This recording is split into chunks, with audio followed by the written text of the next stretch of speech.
On embauche en fait des salariés en insertion qui vont trier, préparer les commandes, livrer.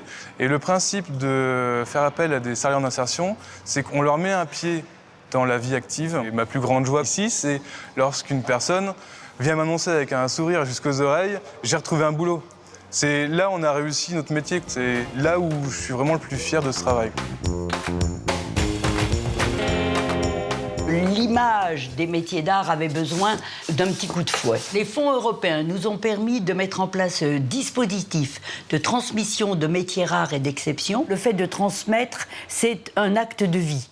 Ça assure la longévité, ça assure la vie de nos métiers. On fait tout de A à Z. On fait les semis, on reçoit les jeunes plants, on plante, on produit. Et on va même jusqu'à livrer dans les restaurants du coin. Cette expérience m'a beaucoup responsabilisée, retrouvé surtout une confiance en moi. Et c'est ce qui redonne une force, en fait, et une envie de travailler, de continuer et d'aller plus loin.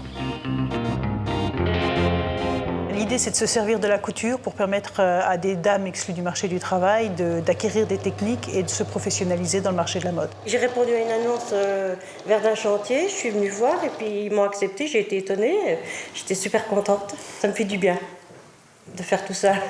Grâce à l'Europe, le projet est une vraie réussite parce qu'on parvient à redonner confiance, à remotiver les personnes qui sont exclues du marché du travail depuis longtemps. La transformation du poisson est un support pédagogique pour permettre aux personnes de travailler à un projet professionnel et de retrouver un emploi stable, un emploi durable. Je fais travailler des salariés qui, hélas, seraient au chômage et même s'ils ne vont pas continuer dans la filière pêche, je vais leur apprendre quelque chose et ça va leur durer toute la vie. Ici, c'est une action d'insertion professionnelle pour le retour à l'emploi. On cherchait une activité qui soit moins physique que les espaces verts, qui sont une activité très traditionnelle des chantiers d'insertion. Et les fleurs, on pensait qu'il y avait un marché potentiel. Ça n'existait pas sur le secteur, la vente de fleurs sous forme d'abonnement. Il y a des gens qui ont vraiment eu des parcours de vie compliqués et je suis contente de pouvoir leur donner une deuxième chance.